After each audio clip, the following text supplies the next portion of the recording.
Welcome to the Winged Wheel Podcast. Here to talk all things hockey are your hosts, Brad Crisco, Ryan Hanna, and Evan Lobsinger.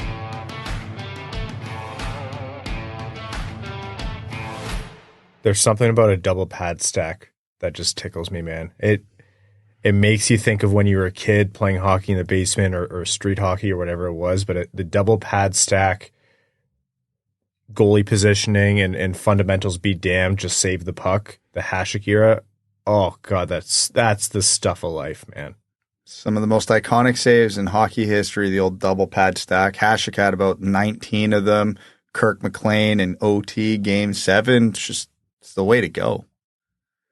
Bring back, I understand that goalies have the wild goalies, the Hasek, or maybe more recently the Tim Thomas era goalies. They're gone because it's not really a sustainable way to play the position unless you're a freak of nature like Hasek was. But I think we need to just find a way to bring that back.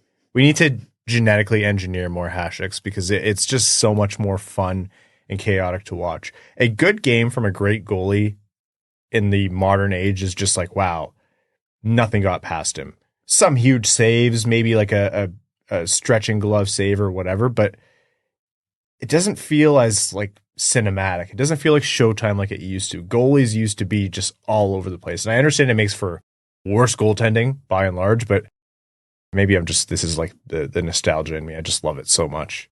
All the moral and ethical dilemmas around altering human DNA go right out the window when it comes to making goalies who do cool stuff. Oh, if we can duplicate, if we can clone Dominik Hasek, we are doing it with or without his consent. I'm sorry, Dominator, but that's happening whether you like it or not. Okay, folks, welcome to the Winged Wheel Podcast, here to talk to you about all things Detroit Red Wings hockey, the world of the NHL, and lots more. I'm one of your hosts, Ryan Hanna. I'm Brad Crisco. And I'm Evan. On this episode of the Winged Wheel Podcast, we are going to be talking about some news with the Detroit Red Wings in the league at large, which is the confirmed salary cap, which is a touch higher. So congratulations to everyone. Some millionaires are going to be a little bit richer than we expected, but in all seriousness, it does have actual implications for the way the Red Wings and other teams can be constructed. We are joined by Prashanth Iyer this episode to talk Detroit's salary cap strategy, their offseason plans, a little bit of what I would do if I was Steve Yzerman conversation, that kind of thing. We are going to then get into our prospect profile this episode, which is none other than Cayden Lindstrom, as well as some NHL news, the Stanley Cup Final, and the devastating news about CapFriendly, and lots more before overtime. Before all that, I want to let you know that the Winged Wheel Podcast is proudly supported almost completely by our Patreon supporters, patreon.com/Winged Wheel Podcast. If you want to support the show, you get access to some really great benefits, like our bonus overtime episodes, which record right after these main ones. I have a great Evan story to open this one with. I know exactly what it is. There, we answer any questions that didn't make the main show. We tell stories, we let loose, have fun, talk about hockey and everything else. You also get access to our Patreon exclusive Discord, which is a fantastic community. And you're also automatically entered into all of our giveaways. For example, for the past 2 seasons, we gave away 2 tickets to every Detroit Red Wings home game, the vast majority going directly to our Patreon supporters. So again, patreon.com/Winged Wheel Podcast if you want to support the show. $88 million is the confirmed salary cap for the upcoming season. The expectation was around $87.7 million. So yes, it's nominal in the grand scheme of things, but in a NHL era that has been dictated by a flat cap and COVID and everything else has kept that salary cap low, a lot of GMs are going to be breathing at least a little bit of a sigh of relief for this extra $300,000. So what's the impact, for the Red Wings and across the league? That's roughly 1/7 of a Justin Holl. No. Are you allergic to happiness? Yes. Yeah, I think I might actually be. That would explain a lot of things. What does it actually mean? False sense of security is the real answer, right? You're right. It's nominal. This makes practically no major difference on anything. $300,000 to an NHL team is not significant in any way. Yes, there are some teams who get within that of the salary cap, and that's usually the really tip-top Stanley Cup contenders, but they only do because they can, not necessarily because they have to. And yeah, if a free agent is negotiating for a $5 million contract and sees that and goes, well, now that's my ask of 5.3, great, good for them. But I don't think it's going to have much of a significant impact beyond that. But I think that can be significant, though, because if you're a team that's going to be up against the salary cap or you have a lot of big moves to make, like, Detroit's not the best example, but we'll use them here. Seider and Raymond, $300,000 could mean the difference of, like, if the big moves you have to make mean that someone who is optional but you would really like to have, like a nice to have kind of signing, is on the fringes, $300,000 moves that needle. Like, it's not going to bridge every contract dispute, but if you can offer $300,000 more a season to a player that you wanted to acquire that you're in competition with, I think that can be useful. So I'm not really disagreeing. Like, it's not going to change the game completely for everyone, but I don't think it's nothing, and it could, for some teams, give them just enough breathing room to squeak through. Well, there's lots of GMs who are sitting under the salary cap tap with their tongue out for every drop. So for them, visual. That additional cap is quite large. So, and I think Gary Bettman explicitly stated that it was because some of the bigger markets had remained in the playoffs longer than anticipated, or had projected revenues higher than anticipated because of their lengthy playoff run. Well, this could have been even higher. Thanks for nothing, Toronto and Montreal. Well, that's every season, though. I know. That's why I said thanks for nothing, ever. We talk about that concept a lot, like the Rangers going with it, and Connor McDavid and the Edmonton Oilers. That's always going to be a big draw. And our joke for the past little while has been, imagine Connor McDavid is on the Toronto Maple Leafs, and I'm not wishing for this to happen because I'm not a sicko, but this hypothetical, if McDavid was on the Leafs and they went to a cup final every year, the salary cap would be $1 billion. That it would be printing money for the league. So yeah, I'm sure Gary Bettman's happy that the Rangers made the run that they did, and McDavid's in the finals. So for the Red Wings, $88 million is their salary cap. Doesn't change a whole lot about the calculus of what they have to do. Seider and Raymond is going to dictate, like, the signing those two it's going to decide what they're able to do elsewhere and the structure of it, and bridge versus long term and what have you. And we've talked about that a lot. We'll talk about it again. But the other side of this is the salary cap floor is higher too, and teams are going to have to meet it. And I mean teams like San Jose, the real bottom dwellers. And the first thing I thought was, man, if you want to meet a cap floor, what better way to do it than with veterans who can help your young team and you don't have to keep for too long and you don't care about overpaying them. Justin Holl, are you a San Jose Shark? I thought that's where you're going when you started the sentence with a whole lot. No, because that's not how his name's pronounced. I know it's Holl, but you got to run with the jokes when they present themselves, Ryan. And I'm quite bad at that, so thank you. Honestly, hindsight 2020 in the Red Wings rebuild, I think this was their biggest missed opportunity. So now that they're on the other side of it, I hope San Jose and Chicago and some of these teams don't miss that opportunity because, yeah, it will cost more than I think Red Wings fans would be comfortable to admit to unload those contracts. And you do have to weigh what's better, buyout versus giving up a good asset. In Justin Holl's case, I think a buyout actually makes more sense for Detroit because, yeah, you have to eat the cap, which sucks. That could be your $300,000 right there if you want to talk about where it could be significant. And you're not giving up a potential first-round pick to do it. Let's not forget. It would not cost a first to move Holl. No, there's no way. The Leafs gave up a first-round pick to move 1 year of Patrick Marleau. The New York Rangers gave up a second-round pick to move 1 year of Mark Stahl. The cost is high. The only thing that makes me think it might only cost a second round is because it is sub $4 million. Those guys were, I think, both over 5 mil. I thought, yeah, 5-6 mil in that range. So that could be the saving grace. But you tack on the second year, does that balance it out? I don't know. If you're going to give up a premium asset to unload a contract on the Red Wings, I think there's better contracts to do that with. And I think Holl's probably the cheapest, most likely, and simplest buyout of the group. But is Steve Yzerman really going to buy out a guy he has only through 1 year of the contract with? In general, you can just sit with that mistake a while longer, see if it turns around. But the Red Wings aren't in a bad position. It's not crunch time. It's not make or break. They're not going to bleed any players that they otherwise would have kept, and it's catastrophic to the team, but they are in a decision-making space now. So I think, you might have to look at that option. I don't love it. I think you'd look at it, but man, would that be egg on your face? I just can't see him doing it. Like, I don't think he cares.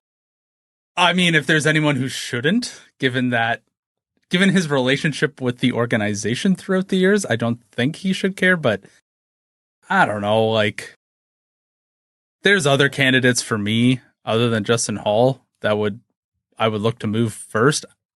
He didn't play much this year, so it doesn't really matter to me. You're right that I agree there are bigger problems than Justin Holl, but it's two different conversations. While I would prefer to move, Sherratt's a better player, but he's got a worse contract. Andrew Kopp, probably bigger issues. Those contracts are not going to work in a buyout. They're just not. They're too much money, too much term in Kopp's case.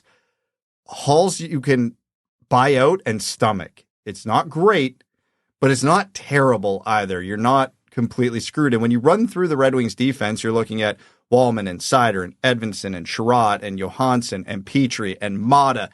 Where's that cutoff point? He's the number 8 defenseman as of right now, assuming they sign nobody. So, yeah, I agree with you. There's bigger problems, but he's the most easily solvable and he's the most replaceable piece of this roster. Because I even threw Sherratt in there. He's going to play. And if it's anything like this year, you're better off with him in the lineup, given what you have. So are you really going to be that urgent to get rid of it? No, of course not. Holl barely played last year. And as it stands right now, he might not play at all this year.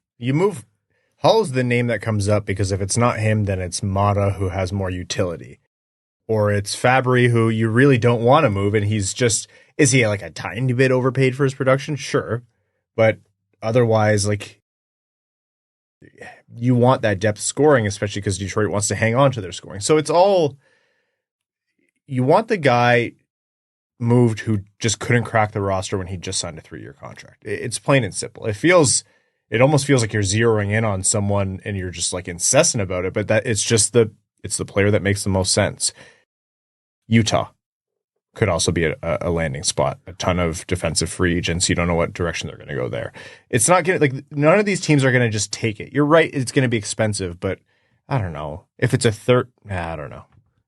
And I don't think Utah is going to be that black hole for dead contracts anymore. Ryan Smith has spent a lot of time saying, we're going to compete. We're going to spend. We're going to get better. I don't think he's taking dead cap hit contracts just to get to the cap floor over there anymore. I don't think they're going to be the same dumping ground they were. I think your best bet is honestly moving him in a package, in a bigger deal, because it's not like the value goes away for the team or you just sneak him in there, but it makes it easier to stomach. Certainly a good time to do something at the draft. There might be teams who've got nobody on the board that they want, or their next best player on their list is 10, 20 spots away. You make a deal to offload these contracts. They move back. You give them a couple picks, and everybody gets what they want. It's an evening draft in Vegas, too, so people are going to be well lubricated. You can probably catch a GM off guard, though. There might be people just waking up. Where does Minnesota pick? There's going to be a lot of conversations about the cap coming forward, so we'll stay tuned on that one. Why don't we jump over to our conversation with Prashanth Iyer regarding the Red Wings' upcoming strategies, what Steve Yzerman might do this offseason, the draft, and lots more. Always a good time having Prashanth on the show, so without further ado, enjoy this interview. Prashanth, I admitted to you that this is a guest spot because we're overdue in having you on the show, but it's also a guest spot because I want a sneak preview of your What I Would Do If I Was Steve Yzerman written series, which it usually comes out over the summer if you have the time to do it. You're a very busy man, but I'm impatient. And so welcome to the show, and you've successfully been tricked.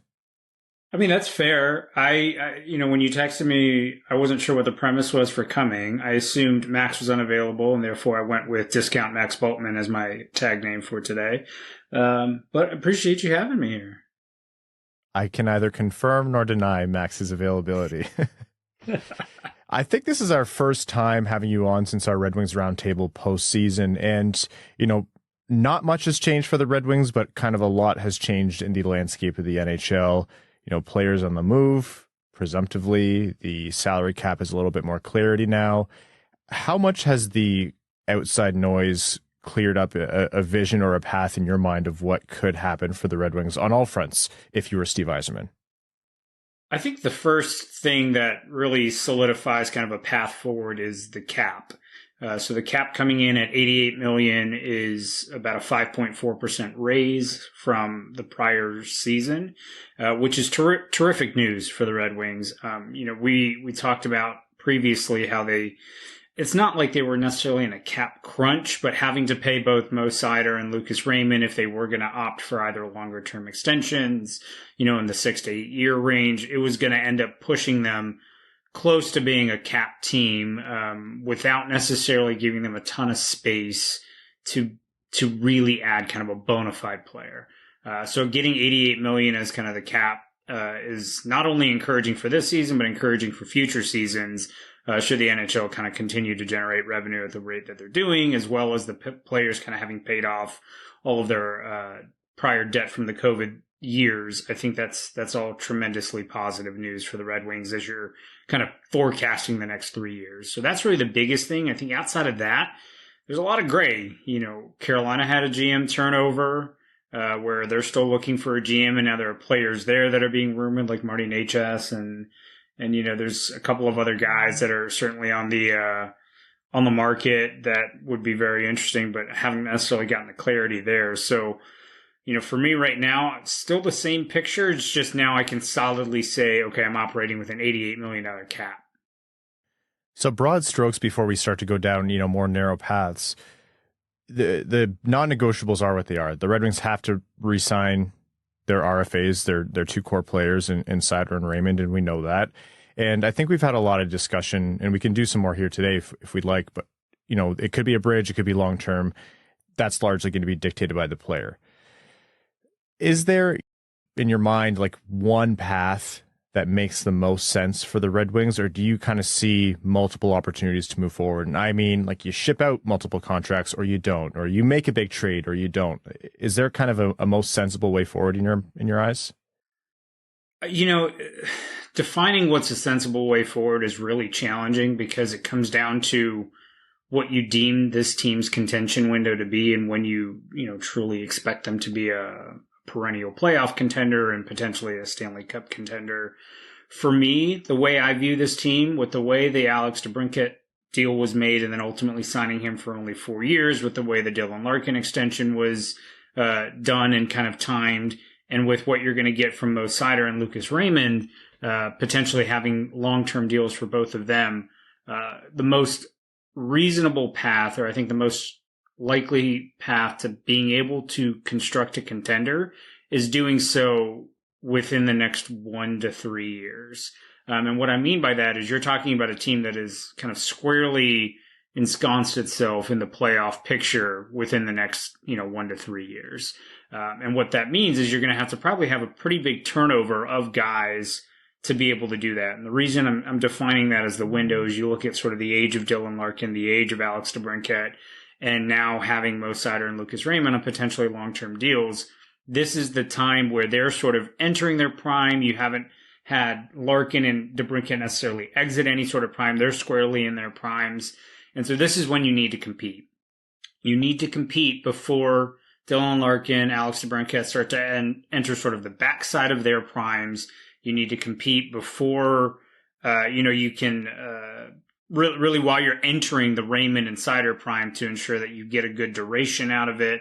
And then the other thing is once you get those guys potentially locked in and with the cap potentially set to go up, by as much as $15 million over the next 3 to 5 years, this is now the time to aggressively spend and add and sort of clear out space to be able to make those huge jumps forward, which is what I think you're going to need to see from the Red Wings. You're looking at probably 1 to 2 big jumps to squarely center themselves as a Stanley Cup contender. You talk about roster turnover. In your mind, are there, it's talked about a lot, just to step forward here, it's talked about a lot, the players you move out, Justin Holl, rumored to already be shopped around the trade deadline. And, if you're not factoring into the lineup at the end of the season, then it makes sense to try to move him. A little bit hard, limited no trade clause. Olli Maatta maybe a little bit more movable, 1 more year at $3 million and whatever else you might be able to do. which moves make sense in your mind, and how far would you go to pay to get rid of contracts, either those I mentioned or any others? Yeah, and again, so if you're going to center and say that your window to compete is now, you're recognizing, I think the first thing you do is just take stock of your prospect pool and say, who are the guys that are potentially going to contribute, that are going to plug into this lineup in the next 2 to 4 years? Guys that potentially are either not on target to do so or potentially have aged out of that window, or guys that maybe you're attaching to maximize what you can get out of this prospect pool, knowing that not every single one of those guys is even going to be able to crack a roster at some point in Detroit if everything goes the way that you want it to go. So, those are guys that you're potentially considering attaching to players to be able to move out. I'm not going to necessarily list anybody specific here because I'm not going to spoil too much for you. I'm not going to let you get away with that, Ryan. But, I think for me, the biggest guy is Justin Holl. I think he's the one that it was a clear mistake, immediately. And you've got to get rid of those 2 years at $3.4 million. It doesn't necessarily have to happen with the urgency unless you're trying to contend this very next season, in which case then I think you are potentially willing to attach a third, a fourth, or an equivalent prospect to be able to move them out to a team that's willing to compete, whether it's a Utah looking to add guys that can put in, they can put immediately on the ice, since all of their defensemen, I think, are unsigned entering this offseason, although some are RFAs. Whether it's another team like San Jose that's potentially willing to entertain taking on a defenseman to solidify and be able to bring a veteran guy in that can teach some of their younger players. I think that's what you're looking to do with Justin Holl. Beyond that, there's no other immediately pressing contract that has to move. But what I do think is going to be critical to the Red Wings' success is you're probably going to have to move on from Andrew Copp or JT Compher's contract in the next couple of years. And the reason I say that is you've got Compher for another 4 years at 5.1. You've got Copp for another 3 more years at 5.625. With the way the 5-on-5 minutes started to play out towards the end of the year, you could sort of see that Compher was maybe a little below average for what you'd want in a second line center, and Copp was sort of sliding down into the third line center role, potentially getting flexed over to the wing, and that's maybe where he was most useful at times. And now you can't necessarily have $10.7 million tied up in those two guys when they're starting to slide down already into the middle six. And so for me, I think Copp is the guy that I'm more willing to try and move, and potentially after next season is the right time to do so, where you're able to flip out that $5.6 million, either in a deal if there's somebody that's willing to take him, or potentially in a buyout scenario, which the buyout does look a little bit more amenable after this coming year.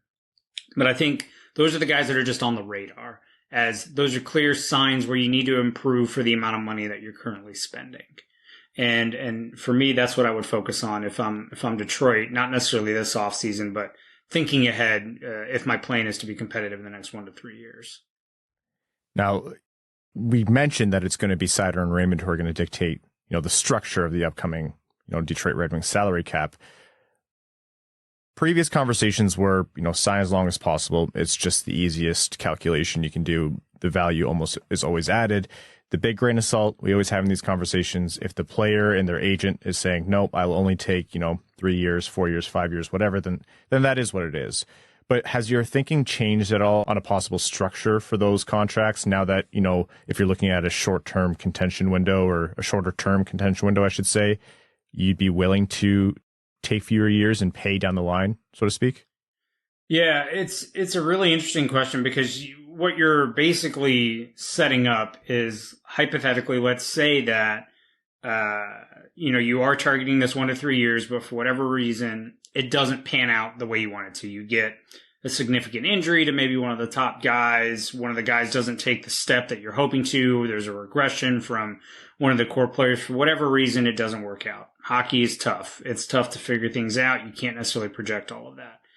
Going shorter on one of those deals does offer you the ability, and by one of those deals I'm talking about Seider or Raymond, going shorter there does potentially offer you the flexibility to restart if you needed to down the road. You're not locked into these bigger long-term deals. And so it potentially makes it a little bit easier to restart. You would still have RFA rights on them. Maybe makes them a little bit more attractive of a trade piece if that were the route that you were going. I don't think that's the route the Red Wings need to be thinking about right now. I think you are recognizing that the cap is going up a lot.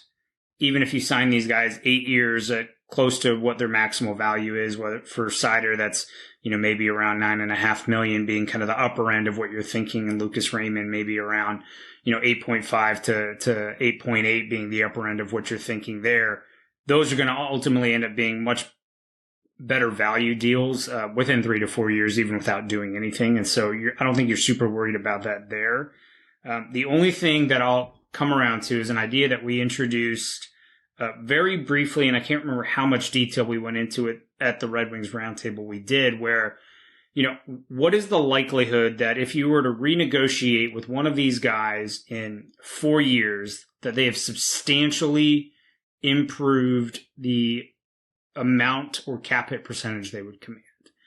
For me, in my eyes, I think Lucas Raymond is the one that is more likely to do that. The way he carried the team on his back kind of down the last 25 games, including the final week where he was just absolutely unbelievable. You're sort of seeing everything that everybody thought he could be at the time of the draft. This tenacious, two-way forward that forechecks doggedly, has a great shot, great vision, makes the right play. He was doing everything right. That's a guy that you're sort of wondering, does he become one of the 10 best wingers in hockey in the next 3 years? I think that's a trajectory that's possible, and so I don't want to go short on Lucas Raymond. Mo Seider, on the other hand, is a guy who's already shown he's a 50-point defenseman. Is a guy who's already gotten the call there, who's already gotten the respect of veteran opposition. He's already playing number one minutes. He's already playing the toughest competition in the NHL. Is there another gear to Seider's production that would command a higher cap hit percentage 3 to 4 years from now? I think it's possible, but not to the same degree that I think you'd see with Lucas Raymond.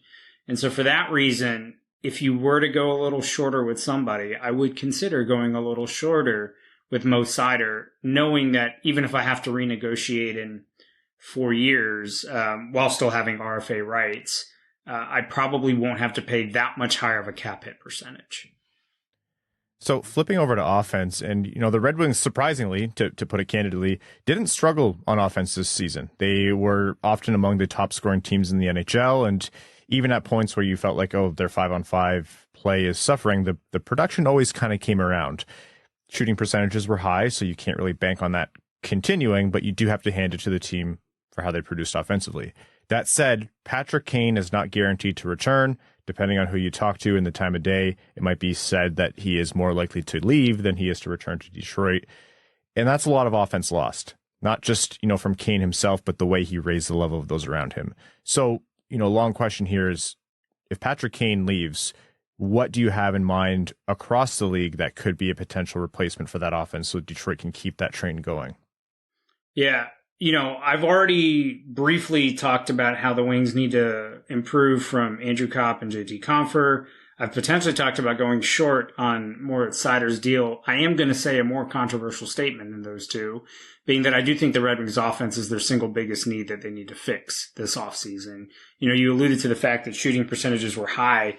I think people forget in the first 60 games of the season last year, the Wings were second in 5-on-5 goals scored, 30th in 5-on-5 expected goals for. And over the final 22 games, that cratered, where they ended up being 20th in expected goals for per 60 and 23rd in goals scored per 60. So the question you have to ask yourself is what we saw in the first 60 games last year the real team, or is what we saw in the final 23 games the real team? Where the shooting percentages fell off. They fell in line with the 5-on-5 expected goals for.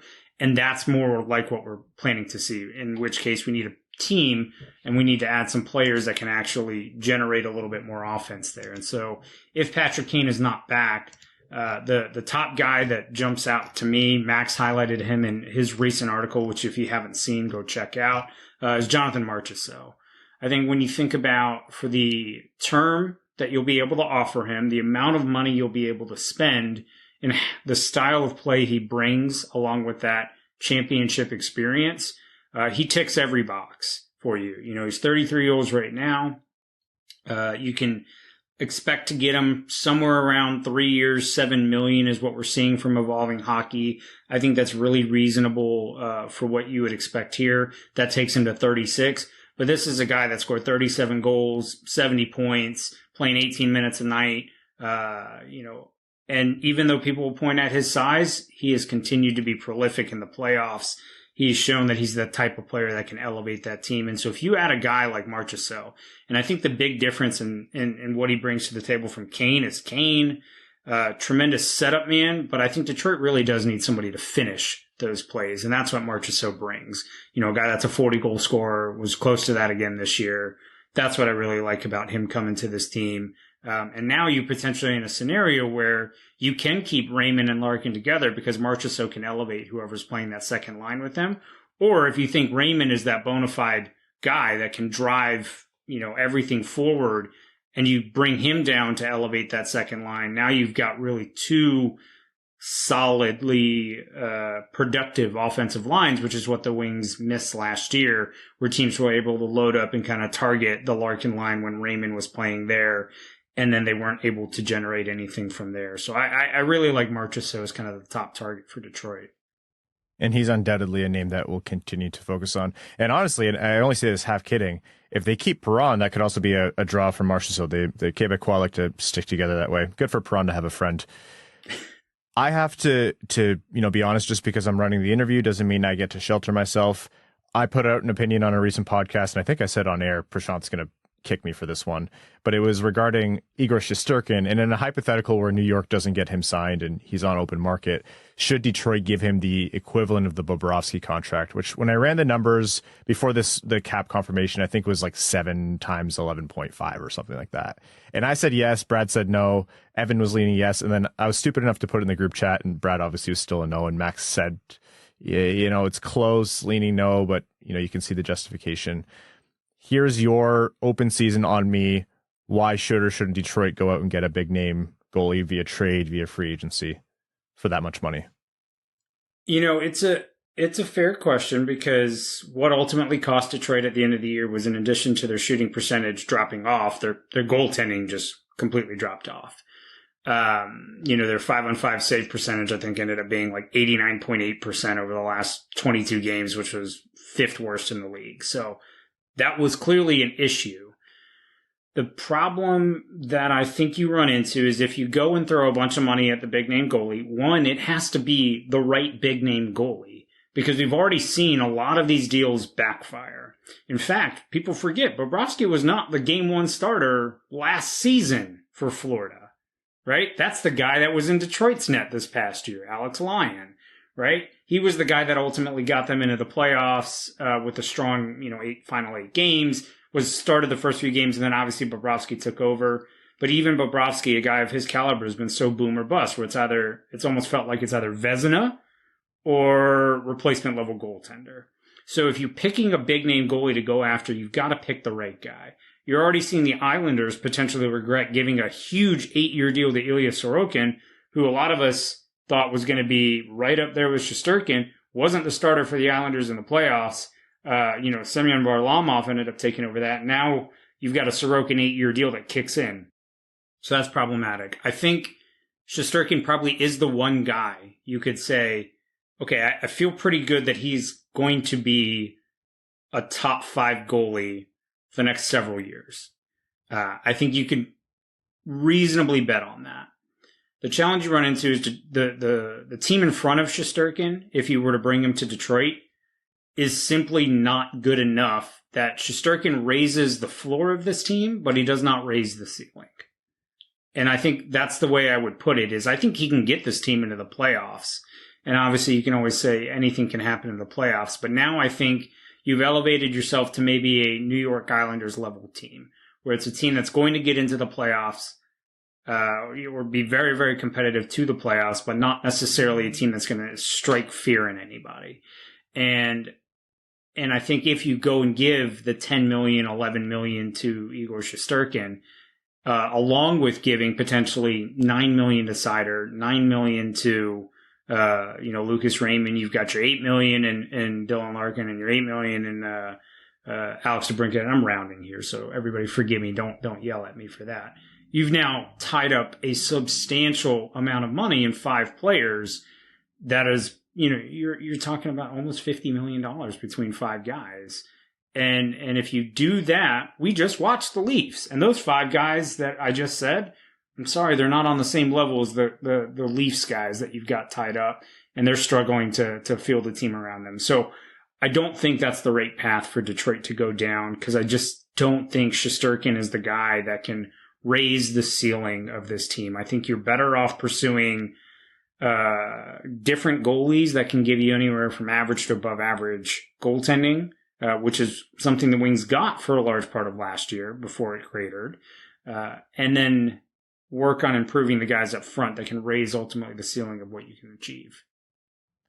I started smiling halfway through that because you talked about Sorokin and the poor season he had, and he did. And he is now starting his $8.25 million per year deal. And I was smiling because I was like, in this hypothetical, and he has a no move, and the Islanders wouldn't do it. But I was like, if there's a way Detroit could get him cheap, I would absolutely make that trade. So I think we're just on 2 different schools of thought. I understand what you're saying, though. Like, a goalie's not going to. A goalie can win a game and save everything, but over a large sample size, you still have to have a good team in front. I just look at.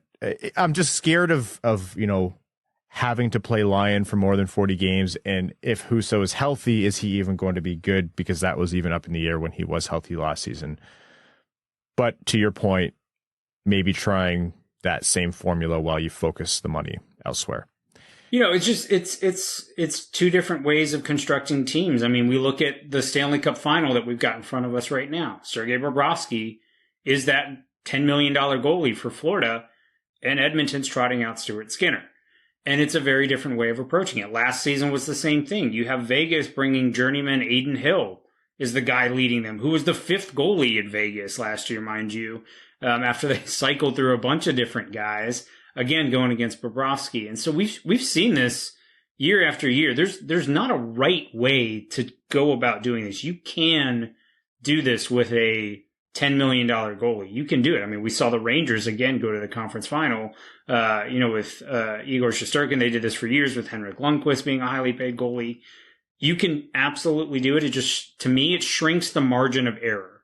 And you have to be much, much better with your drafting. You have to be much shrewder with your free agent selections. You have to be much better with choosing who to pay and when to pay them, and avoiding scenarios where even the Rangers right now are talking about kicking themselves for the Zibanejad contract. And so overall, there are multiple ways to go about it. You can end up in scenarios where you're a Carolina, where you can't get over the hump because goaltending continues to doom you, or a certain play style continues to doom you. And you can end up just like Winnipeg as well, where you have an elite level goaltender in Connor Hellebuyck, and you still can't get over the hump. So either way, I think you can end up failing.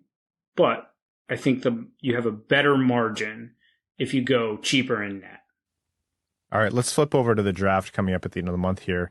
Detroit picks 15, and there's going to be some talent available, but there's also a lot of people ahead of Detroit who are looking to move their picks. Like, you almost have some key pieces of knowledge that are you don't want to say you can bank on things in the NHL draft, but there's going to be a run of defensemen because there's defense-needy teams. There's a lot of high-end defensemen.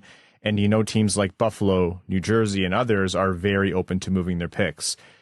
Does that move anything in your mind to try to move up and get a guy, or are there guys kind of around the 15 range that you're looking at for Detroit that make you say, not really worth the premium? Moving up's always scary in this type of draft, where I think there's a lot of talent all the way through 20. So you have to be pretty sure of the guy that you really, really, really want. And if you're absolutely sure that this is the guy, then yeah, I think you can go ahead and move up and do that. But I think in this type of draft where there's a decent depth of talent really all the way through to 20, I probably would stay put if I'm Detroit. The other unknown, like you said, is the teams in front of them. You really have no idea what they're going to do. Like, New Jersey at 10 is a team that does not want to be there at 10. They have a win now roster, drafting an Iginla or a Seneke or Hellenius doesn't do anything for them in the next 2 years. So that's a team that I would see is willing to move. Buffalo's a team where they've put together this amazing stable of defensemen. They've got a great group of forwards up front in their prospect pool. You know, those guys are starting to graduate to the NHL. Is that a team that wants to move 11, you know, that's already been rumored out there? You know, Philly is another team where I simply don't know. They were competitive, way more competitive than people thought. So really 10, 11, 12, I don't know what to expect. And I'm not sure that I want to make a deal with those teams that I'm directly competing with for a playoff spot. So if I'm Detroit, I'm probably going to stay set at 15 and kind of see how things shake out, unless there's a player that's absolutely sliding, you know, like a Demidov that should not be sliding. And the last question here, looking at Detroit's own talent pool, you know, they're going to run into probably a somewhat similar situation to they had last year, where there's a lot of NHL ready guys who are going to squeeze prospects out, but you also have prospects who need to be up. Albert Johansson needs to be up. Can't, you know, risk him on waivers. Jonathan Berggren, what do you do with him? Because if you're not trading him, you're keeping him up. Is there room for Mazur? Is there room for Kasper? What if Danielson thrills during preseason? Anything kind of sticking out in your head regarding Detroit's current stable of prospects? No, I mean, you hit the nail on the head and it goes back to something I said a little bit earlier, where this is now the time where you got to start cashing in on what you've got in the pool and your draft picks, because, you know, again, having those players not in the NHL ultimately doesn't do anything for your NHL team. And if you were trying to be competitive in the next 1 to 3 years, now is the time to either graduate them or turn them into something that can directly impact the NHL roster in that time frame. And so, you know, to your point, we are going to need to see Albert Johansson. We are going to need to see full year of Simon Edvinsson. You know, Carter Mazur is a guy that showed in this Griffins playoff run that he's probably ready to be in the NHL. Nate Danielson was terrific in Portland. And, you know, got a chance to play a little bit in Grand Rapids. And so he's a guy that I would firmly expect to be in contention. And then Marco Kasper had a really strong second half of the year. So those are the 5 guys that all need to be heavily in the running for roster spots next year. And if I'm Detroit, I'm finding a way to get NHL looks at all of them if I'm planning to keep all of them. And if not, then I need to start turning them, because as soon as they start to get a little bit older, and this more applies to guys like Albert Johansson than anybody else, given that he's an older draft than the others. But, you know, as they continue to age without appearing in the NHL, that ultimately does impact anything you could potentially get for them if you aren't going to graduate them. So I do think the Wings need to see glimpses of at least all 5 of them. I would hope that they would see one of Kasper or Danielson at a minimum. Hope ideally both would be great.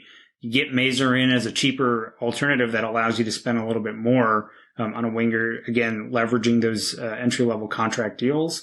And then you got to see a full year of Simon Edvinsson and potentially bring in Albert Johansson as a rotation guy. So I think there is a world where you would like to see, not necessarily on opening night, but see all 5 of those guys get game action this upcoming season.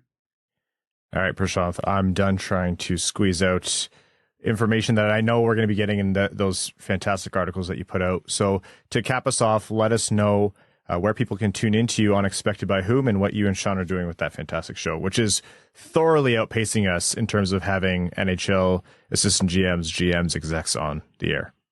Well, you know, that's always the goal, is to just outshine you guys. So that's what we set out to do from day one. No, we wouldn't be able to do it without the support you guys give us. But with Expected by Whom, I think really Sean and I have just kind of morphed it into something that we find fun and enjoyable, and look at things that maybe other people don't look at, or kind of do interviews in ways that other people don't do. You know, so the favorite one we've done so far is Jake Wallman, but we didn't talk about really a lot of on ice tactics or stuff. It's sort of getting to know the person, getting to know the athlete. Like what does it look like behind the scenes? And so really we're trying to better understand the people side of hockey and the data side of hockey, and ultimately how the two can go together, because they absolutely do. They're both here to stay, and neither gets enough attention. We don't give enough credit to who people are, like who these athletes are as people.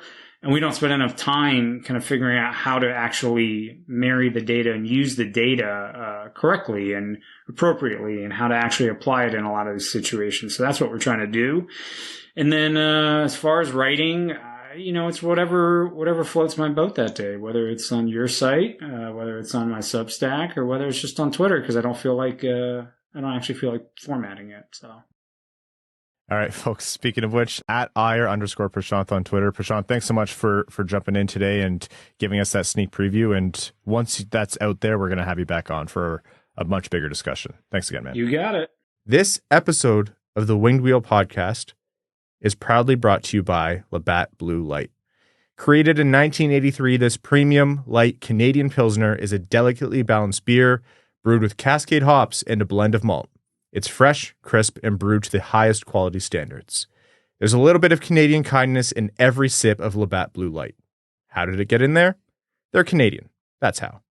You can spread the love yourself by sharing a Labatt. And when you do share a Labatt, you're not just sharing a beer. You're sharing an experience that'll pair with anything from hockey to a hoedown. So next time you're watching a hockey with your buds, be sure to share a Labatt, because while you might not all root for the same team, although we on this podcast do hope you're rooting for the Red Wings, you can all enjoy a Labatt Blue Light. We honestly love going to games in Detroit and seeing Labatt being the beer that fans clamor for all over the arena. It's a reliable beer and great to have in your hand when celebrating a goal. So head to the link in the description of this episode or the one you see on your screen to find Labatt in stores near you today. You must be 21 or older, and as always, enjoy responsibly. Okay, welcome back. Time for our 2024 NHL Draft Prospect Profile. On this episode, we're going to be talking about Cayden Lindstrom, center out of Medicine Hat. He has the size, he has the skill, seems to be the total package. And in a lot of drafts, he's a guy in my mind who would go a lot higher if it wasn't just such a high-end defense-heavy season.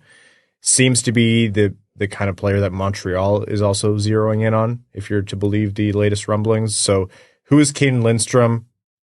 Probably out of Detroit's range, but talk about how he'd fit in with Detroit and what's the actual range we think he's going to go in this draft. Well, he's an 18-year-old kid with back problems, so he's the wild card of the draft. On skill and talent, he's a top 5 pick all day. But when you have a back injury at that age, it is going to worry some teams, especially in such a strong draft with so many D, which is always a premium position. Obviously, Cayden Lindstrom's a center. That is also a premium position. But you come with the big question mark on that. I could see a world anywhere from 4 to 10 on him in this one. The combine's going on right now, and that's probably not even for the physical tests. What the doctors are saying about what's going on with him could affect his draft stock a lot. But yeah, he can skate. He's big, skill, talented. I look at him a lot like I looked at Kirby Dach if Kirby Dach didn't have the effort issues that we were worried about going into his draft. They're not a one-to-one comparison, but just those they're big, but the skill is extreme, and he can skate. And if everything comes back clear, yeah, I'd be a little surprised if he got past Montreal at 5. It's a draft, though. You never know. The phrase power forward gets thrown around a little bit with him, and I do kind of see that in his game. But yeah, don't discount the skill he has. And the skating with his size, too, is something. Whenever you see a player who's able to produce and has that kind of skill and that physical impact on the game, but they can also move, they can move their feet really well, teams love that. Our big thing with small skill players is don't look over them just because they're small, because you can get around that, especially depending on how talented you are. Don't mix that up with big is bad. No, if you are big and skilled, that is like a unicorn, and that will have an advantage in the NHL. Size matters in the NHL too. Okay. Yeah. And so if teams aren't concerned about the long-term status of this injury, or their doctors clear him, or they do whatever physical tests are observed during the combine and otherwise, yeah, he's going pretty high up. If he starts to slip, though, it makes you wonder, what did teams see that makes them nervous? Because then you're like, what kind of risk are you taking here? For me, watching, I don't know where we took Cayden Lindstrom in our draft, but I think it was wrong. I think I said that when we drafted him, that it was too low. When we decided today that we were going to talk about Cayden Lindstrom, I watched a bunch of film, and his game is extremely impressive to watch. And he is a highlight machine. He's huge. He can skate. His playmaking has grown exceptionally. His shot is elite. Man, if Montreal can get him at 5, Montreal's a 5, right? He would be an amazing get for them because he's kind of what they're missing, right? They've got a lot of small skill forwards. They'd be able to really bolster the lineup with a big guy who can play. He'll probably play center at the NHL level. He's extremely impressive to me, and it seems like he has got a great personality too. I watched his combine interview, and he just seems very in the moment, just a very sort of down to earth kid. Teams are gonna trip and fall all over him. Where he go? So now for me, it's Cayden Lindstrom versus who needs defense, and I think that's going to ultimately determine where he goes in the draft, because his growth this year was essentially vertical. If he makes it out of the top 10 and starts creeping up on Detroit's pick, I'd be so hesitant to pick him because he is so good. There would have to be something on the medicals that are making teams pass. Yeah. 100%. Like it's almost one of those ones. It's like there's no reality where he should get anywhere near Detroit unless something is very, very wrong. And he's a very cerebral player as well, despite the speed, the size, the everything. Even in his highlight packs, when you watch some of the goals he scores, he takes that extra half a second to make sure he's missing the D's shin pads, he's hitting the spot in the net he wants, and he can sling it. So if you give him that extra half second, you're doomed. We'll see where Cayden Lindstrom goes. Again, it could also be like the reason why he could fall could also be because of those defensemen, right? Like we'll see what Montreal actually does. Montreal's one of those. I mean, they always are one of the noisier teams, especially around draft time. So it could all just be smoke. But if they skip over him and the run of defense happens, some team closer to 10 could be taking a risk, but getting a huge payout. And one other thing I'll mention is, Evan, you said he'll play center probably at the NHL level. I do believe he has the tools to play center, but imagine you flip him to wing in the kind of game he plays. I'm not mad about that at all. That would be a massive asset on the wing as well. It would be, but you'd absolutely be wasting him on the wing. Yeah, you try him at center. And yeah, he's a center. What part of his game leads you to believe he couldn't be a center? No, at the NHL level. I believe he can be, but just in case it doesn't work out. This is my pet peeve, every forward in the draft, maybe they're a winger. How many centers come out of every draft? This guy is as sure a bet as anybody. Well, once you find the secret sauce to figuring out which centers are actually going to stay as centers. Okay, I've got 3 things that I actually can throw out there, and if you check 2 of the 3, you're a center at the NHL level. Be 6'2+, skate like the wind, and be smart. I only have one of those things. Which is it? I'm struggling to. Sorry, I used to have one of those things. I probably can't skate that fast anymore. I'm a little out of shape. We'll give you half a point. Thank you. I appreciate that. I think we're talking about 18-year-old Ryan, so you get 1. Okay, thank you. I think for me, the thing that hurts Cayden Lindstrom most in this draft is he had such an amazing start to the season, and then he got hurt. We really didn't see any showings of him until the playoffs, where he looked very much average. A lot of the scoring touch had gone away, which, I'm not a GM, so it doesn't bother me at all. But there's probably a lot of GMs and a lot of scouting teams who really need to comb through what their decision making looks like if he's going to be the guy for them. If he's gets past 10, he's absolutely worth it. Oh, yeah. Because the risk reward is just off the charts at that point. Yeah, if he had a full season, and staying at the same pace he was, for me, he's surefire top 3. Cayden Lindstrom, 2024 NHL Draft. More on that to come. Let's jump into some NHL news. The Stanley Cup Final is underway, and the Edmonton Oilers fell in Game 1 to Sergei Bobrovsky. What a performance by him. I don't want to say Florida was bad all game or anything. I think we saw the kind of Florida team that was, I think McDavid described them as advertised. It wasn't their best game overall. They caught Edmonton sleeping in a couple moments, but by and large, that was Bobrovsky being playoff Bobrovsky. You ever seen, you remember those old Looney Tunes cartoons where they'd be playing baseball or something, and they'd be trying to get a ball past the guy and you see like a baseball, a shoe, a glove, a sink. Yeah. That's literally what it felt like last night. Edmonton was dominating that game. Like their power play was also as advertised. And every way you could imagine, he made a save. There were 3 breakaways before the end of the second period from Edmonton. Henrique, Janmark, and Nugent-Hopkins. Did any of them even look like they had a chance of going in? He just looks so calm in the net the entire game. And the craziest thing is in like the first 15 seconds of the game, he tosses a pizza, I think, right to McDavid in the slot. I know. And he had to make like a miracle save. And I was like, is this the Bobrovsky we all know? And sure enough, it was. Playing guilty is a performance enhancer, I guess. What was the size doesn't matter comment? This is good. This is an awfully suggestive episode. But yeah, it had the makings and the look of a 6-5 game, but nothing got through. Skinner wasn't terrible. No, he was fine. He was fine. And the odd man break or the rush going the other way that led to the first goal too. Like surgical.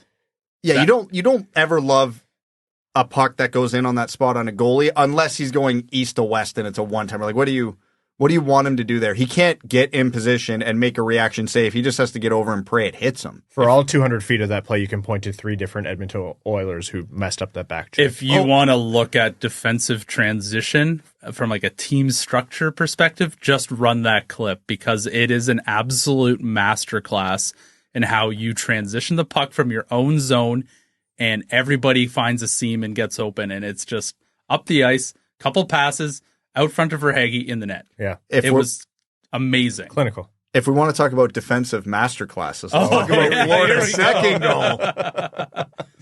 Where do you want to start on that one? Should I let the 2 noted defensemen of this podcast take this one away? Because, oh my God. We've talked a lot about Edmonton's. Edmonton has done such an amazing job this year covering for their deficiencies in net, at defense. This isn't, the first time people have been talking about Nurse CC rearing its ugly head. But you can't get away with that game in and game out. They might be able to do it for 4 more wins, but Florida's a surgical team, and if you're gonna be buffoons on the ice defensively, they're gonna expose you. Man, that second goal, and if you just ISO Darnell Nurse, that is really tough to watch. Don't talk about his salary, though. I'm not. Don't talk about his salary. They don't like when you talk about his salary. We won't mention it. We'll just mention he's terrible. That's at what price point does that become an acceptable play or a standard to play defense in the NHL? See, you 2 grew up playing defense, so I want to know when you learned it. This is something I learned in my 30s, but I want you guys, as someone covering the front of the net, should you keep your stick on the ice and should you shoulder check to see if someone's behind you? I mean, that goal was a 2-on-4. There were 1 Florida player behind the net. 1 had just reached the top of the circle. So effectively it was a 1-on-4 and 4 Oiler players watched 1 player. That you can't do that in the Stanley Cup Finals. It's not even like those 2 moments. Most games wouldn't be enough to sink Edmonton. And this goes back to my prediction for this series, which was that it's going to be Skinner versus Bobrovsky, because by and large, Edmonton's going to have those moments during the game. They're not a complete team. They can only cover for their flaws so much, and depending on how good the other team is that night, it might not be enough. But usually they can score 4 because they have such an insanely talented roster and their power play is unreal. But when you're shooting against an almost literal brick wall in Bobrovsky, then yeah, those moments get highlighted and amplified a million times. And yeah, it was a tough watch. The one thing I will give Edmonton a little crap for in the offense is I don't know about in the States, but I know the Sportsnet broadcast kept showing the heat map of goals on Bobrovsky these playoffs, and it's almost entirely high. Like he is allowed, I think literally 0 goals, 5-hole these playoffs. I saw that too. And almost none low blocker and low catcher. And it felt that's where most of the shots were going. Like every breakaway was low. It's like, did nobody do any pre-scouting on this? Like right under the bar is your best bet on this guy. And did I think any of them would have went in the way he was playing last night? No, but you should at least try.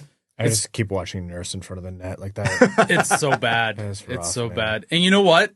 I don't think Edmonton's all that upset with. I don't think Edmonton feels bad coming out of that game. No, you can't, because you're not going to win them all. There's no point in beating yourself up about it. I thought they carried most of the play. They just Yeah. ran into a guy who was not giving up a goal last night. Yeah. It's going to make for a good series if Edmonton can tighten up a little bit on defense and Bobrovsky can just, have an off night or two. Yeah. Which, again, that might be what decides it. But all in all, even if you talked to Connor McDavid after the game and you saw his post-game pressers, they're all very real about it. They're like, yeah, there's a lot of positives to take away. Obviously, you wanted to win, but, we played well. Bobrovsky obviously was unreal, and we made some mistakes, so we have to sharpen up. But we know we have more in the tank, and Florida's a great team. If Edmonton can figure it out, we'll get a great series. I picked Florida in 5, and I hope I'm wrong. I want to see 7. That was an excellent opening game to the Stanley Cup Finals. Had a little bit of everything, great goaltending, some great goals, some feistiness, some big hits. Like, there was nothing to not like unless you're an Edmonton Oilers fan. Things we don't like. CapFriendly going away. Just when you thought Red Wings fans couldn't hate Washington enough. They subjected us to everything. The weirdest playoff berth of all time, and 4 games of just you shouldn't even have showed up. And then they buy CapFriendly. Yes, you heard me right. The Washington Capitals are acquiring CapFriendly, the website that most people use for. Pierre Dorian would be in shambles right now. He canceled He's all like, of his you can interviews. do that? He's like, oh my God. But yeah, the Washington Capitals are buying CapFriendly, so it is going to be, still available to the public only up until around the start of free agency. So the earliest date that it'll go dark is July 5th. That's what's been reported, but it is going to go dark. Here's why Washington did it. The information, the algorithm, the pipeline to garner the NHL information, scrape it, integrate it, all that stuff. Very useful tool. It also is very smart because it shuts out. Evan's not kidding. Pierre Dorian used it. It shuts out the rest of the NHL. The rest of the NHL use CapFriendly. And not just the GMs, the capologists, which is the people who manage the salary cap. That's probably just not a formal term. Scouts, everyone uses CapFriendly. So you turn off that tap for everyone else, that's a leg up. You have the most robust information pipeline tool in the cap space. That's a leg up. The public cap space. Yeah, but I don't think anything private rivals what CapFriendly had. And, okay, credit to Washington, shrewd move. As a fan, I don't care because I think 2 things. One, this sucks for the public because we all used it. What a fantastic tool that we all grew accustomed to, especially after CapGeek went away all those years ago. And 2, the NHL honestly should just have this information standardized and available. They should be the main proprietors of it. They should be the one buying CapFriendly. Yeah. Well, revenue's up, so there's no free money to do these sorts of things. And we heard Bettman, however many years ago, loud and clear. He said verbatim, the fans don't care about the cap. So this is fine.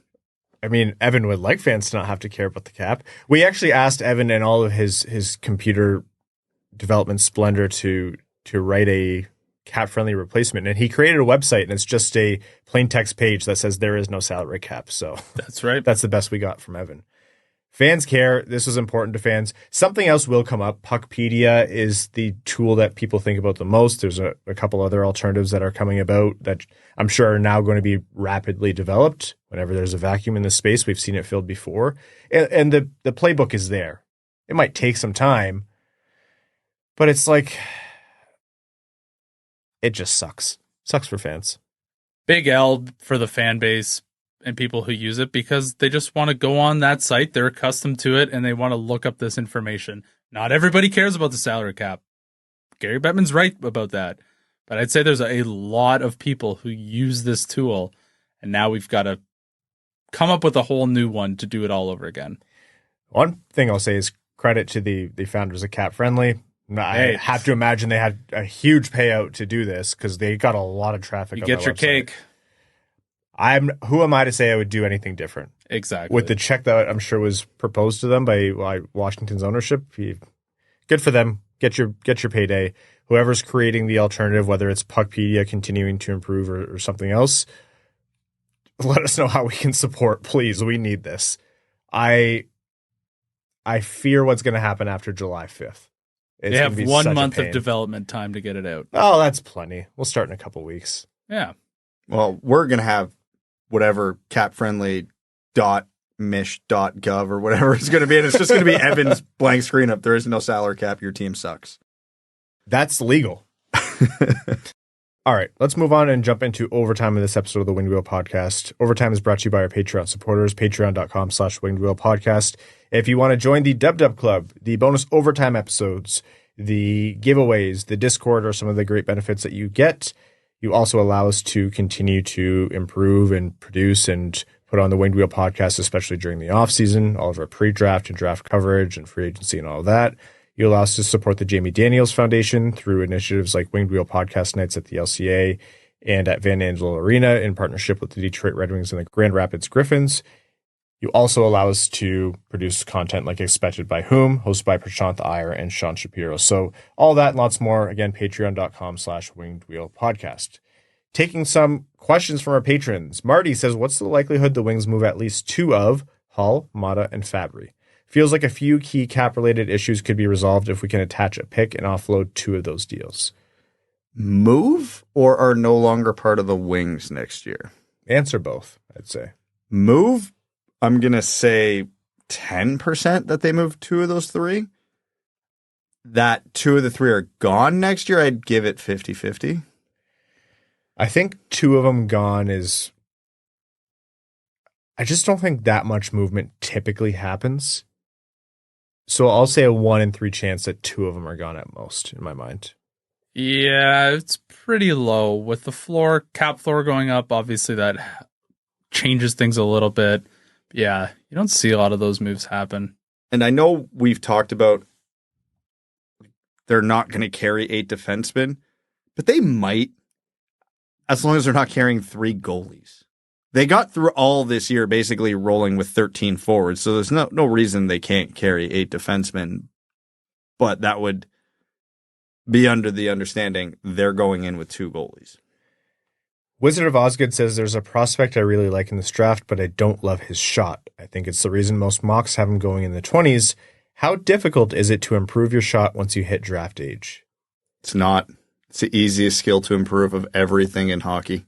And I mean that statement very literally. It's a personal attack. Yeah, it is. But no, because shooting's technique.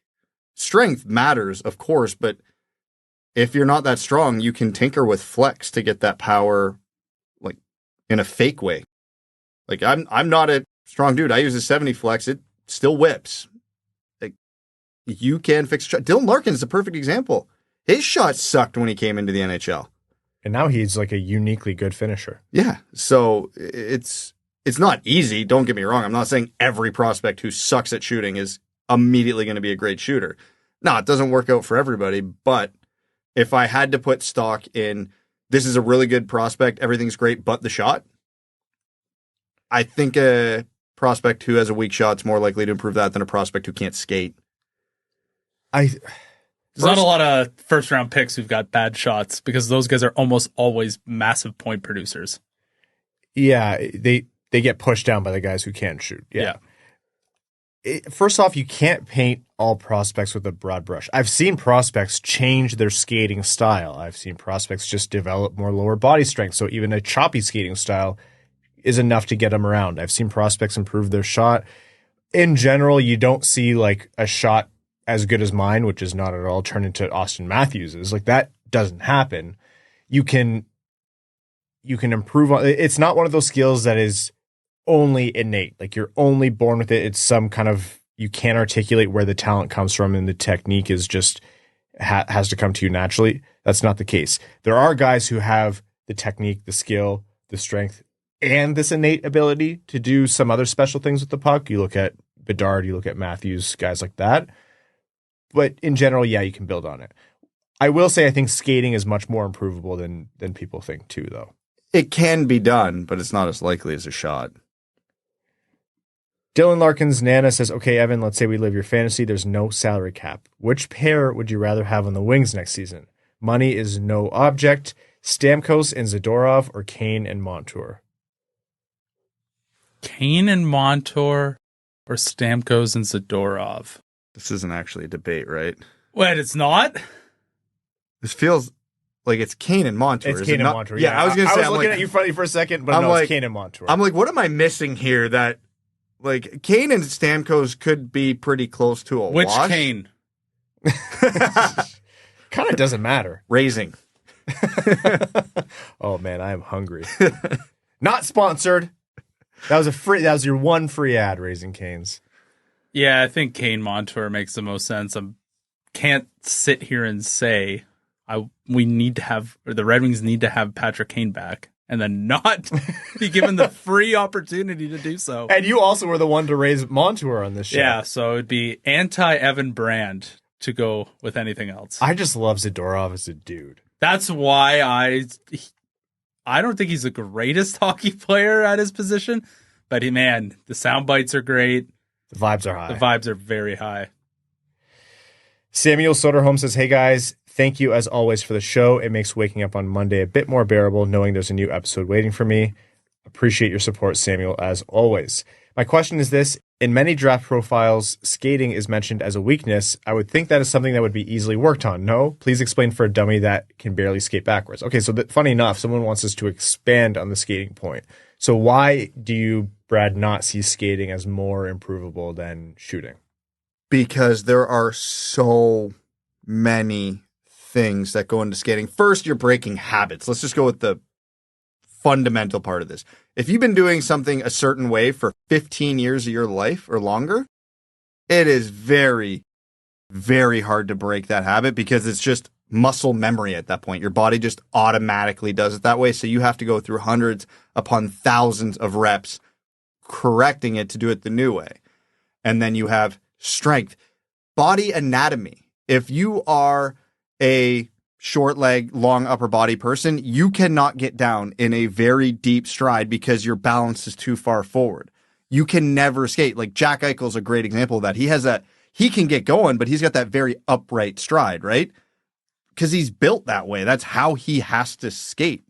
And not everybody's created equal in terms of strength, in terms of habit forming, in terms of body anatomy. Like, there's so much that goes into it. And that's not even talking on edge work, flexibility, mobility. You've blown out an ACL, you got a bad ankle. That's going to limit you from doing so many things with it. And the problem with prospecting is we could look at a guy skating and go, that looks wonky, but it could be 100 things causing it. And you have to drill down why and then fix it. And there's a difference between being a bad skater is kind of like a lazy generalization of a prospect too. Fully agree. Okay, he's a bad skater. What does that mean? Does he have, is his explosiveness bad? Is his top end speed bad? Does he lack agility? Does he have a combination of those issues? Does he only have one of those issues? To me, that in itself really makes it difficult to determine what or how fixable their quote unquote bad skating is, because some of that is a lot more difficult to fix than the others. Like skating within the small space of like half a zone or a quarter of a zone to me is much more important than your top end speed or your straight line speed.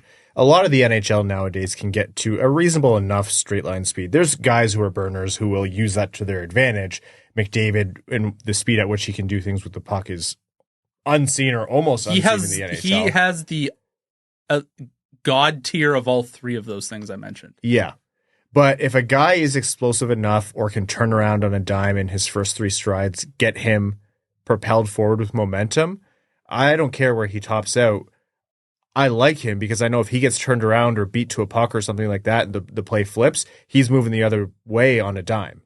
Meanwhile, if you turn like a boat, but once you get going in a straight line, you're fast, that's not really that useful practically in a game. I think for me, if we're looking at this draft, I think a guy like Ivan Demidov, I don't think he's got great high-end speed, but his edge work and agility is like off the charts. So it all depends. This is a very long-winded answer to say it all depends. But yeah, there's many facets to what makes up a good or bad skater. Joshua Valance, who I believe is a brand new patron, Josh, welcome to the Dub Club, says, hey guys, love the show. Out of all the Red Wings prospects, which do you think has the most potential to become a point per game player? It's Nate Danielson, right? If you had to pick one. Yeah, I think it's Danielson. I don't think Kasper is going to get there. I don't think Mazur is going to get there. I don't see any dark horses that could explode and become that guy. Axel Sandin Pellikka. He's probably number 2. Yeah. And then like a world where Buchelikov hits and comes over to North America, maybe. But that's if you have to pick one. Yeah, we're giving you no choice. Who's your long shot? Yeah. Okay, we're going to wrap up this episode of the Winged Wheel Podcast. Thank you all so very much for tuning in. We're going to be back with you midweek. Thank you to Labatt Blue Light for sponsoring this episode and to all of our Patreon supporters for making the Winged Wheel Podcast possible.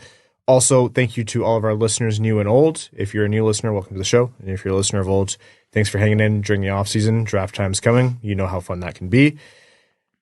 Without further ado, to all of our name level supporters on Patreon, thank you so very much. Arjun Shanker, Ease Bartels on behalf of the Sarah Grand Foundation, Akefer, Samuel Soderholm, Icon, Victor Zetterberg, Ryan, Brad, I'm swallowing, Hannah, Glenn Brabham, Croner's Left Knee, Ashley Van Conant, Sea Lion, Keenan O'Donohue, Brad is Wrong and Plays Like Sprong, Matthew M. Rice, Admiral Matt S. of the Cheesebag Navy, Avery Sloppy Seconds, Carl Brutanen Analuski, Carl Provy, Citizen High Five, Clip Clop Nene, Connor Scovey, Craig Kibble, Denny's Gamer Girl, Jarek Enstam, Seider, Dickens, formerly Marlon Winchester, DJ Denton, God Creatives, Give Blood Fight Probert, Golf is Stupid, Goose Looney's Drinking Club, I agree, Arjun, Hockeytown Love, Hockeytown Matt, Hassam Al-Qassem, Jay Gollum, Jacob Turner, Jeff Pridemore, Joel Miranda, Jonathan Miller, Kalen Wood, Marcus, Marty, Matt Keeler, Matt McKay, Marty, who I believe is a new name level supporter. Welcome, Marty.